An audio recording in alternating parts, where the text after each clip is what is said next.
In the discussion of last week, Caroline brought the subjects about the global warming and what we're going to do.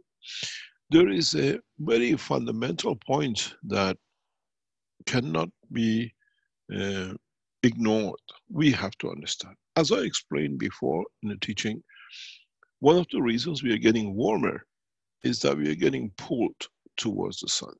That's part of the gravitational pull. The other thing is the creation of the CO2 has been the backbone of creation of life on this planet. What we see, especially like with coral reef and other places, there is a new addition to the equation, which is the production of the CO2. The oceans of this planet can take many, many times more than what CO2 we are putting in the atmosphere if there is no heating. So what happened, in so many ways, the carbon CO2 changes into acid.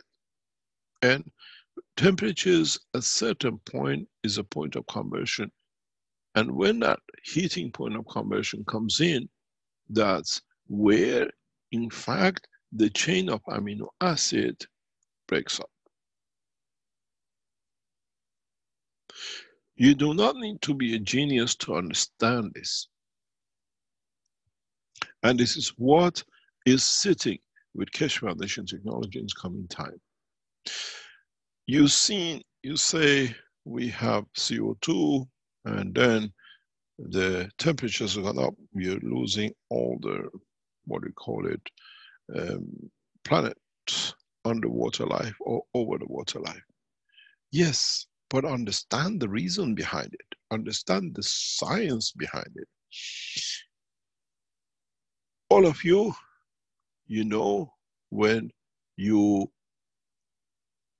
have a high temperature, you pass 42, 43, they try to cool you down because Ganses in the condition of the amino acid of the man at a given temperature break up to a new structure. In a way, the carbon and the nitrogen take a nosedive because the temperature dependent on the hydrogen, which is releasing its energies, becomes in a different strength. So if you understood, if you talk to the man of medicine, they tell you after 43, 44 degrees, the brain cells just die. They don't just disappear. They don't get destroyed. It's just the amino acid has a temperature inertia relationship in the body of the man and on this planet. So what we see is the same thing happening to this planet with a slight temperature and the presence of the acidity of the water, and we are losing all the coral reefs, we are losing the plants. But there is a message of peace in all this, and this is the reason what I speak, and you might understand, and this is a part of the technology which the Keshe Foundation in the coming months will develop and will release. We don't need to develop it, we'll submit it in other ways. Understanding this position that all the lives on this planet depends on Mr. COHN, we have to understand the effect of what we call a temperature, or due to the inertial matter state of the planet. If knowledge seekers understand this and understand the energy transfer, then we understand how global warming, what the mankind calls today, can be reversed in no time. Chinese Keshe Foundations understood this, but in a different way 2 or 3 years ago.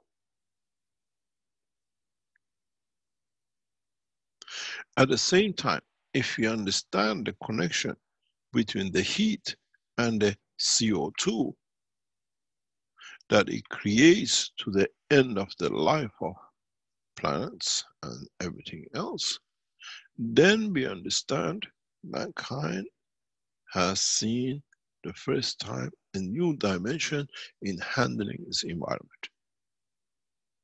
If mankind understands this, you have found the solution to everlasting life.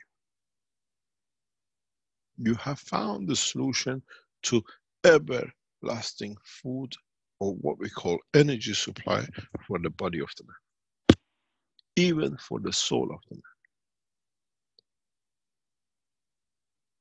If you understood the connection between the soul of the man and the physicality of the man, and you learn how to feed the soul of the man, then you have become a true man of the universe. Because in the process of coming in interaction with other in the universe or a human being, you look at the dimension, the strength of their soul, and the strength that that soul can manifest itself in physicality.